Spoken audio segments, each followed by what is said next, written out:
Building off of that tough love in the last video, I want to ask you now about your commitment to yourself. How often are you breaking your word to yourself?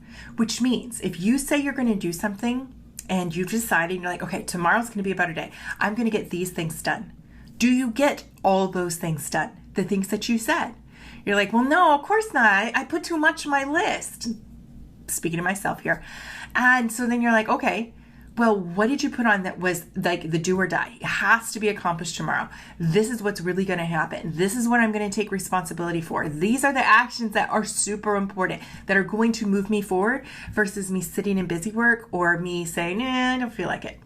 And you may not say it like that, but there are all reasons that essentially that's the kind of shrug off you give to keeping your word in your business. And I've seen it and I've done it. Where I set out to do something, I have the best of intentions. I've clarified for myself because I don't want another unproductive day. I don't want another week to go by with no prospects and no new clients. And I'm like, okay, things are going to change. And here's my list and here's what I'm going to do. But then I don't follow through. I don't keep my word to myself.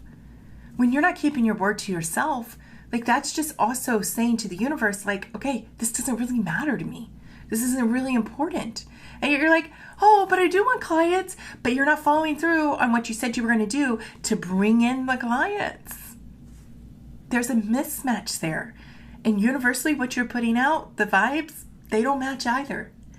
And so there's an element here where you've got to get connected. You've got to be able to trust yourself so others can buy in and trust you.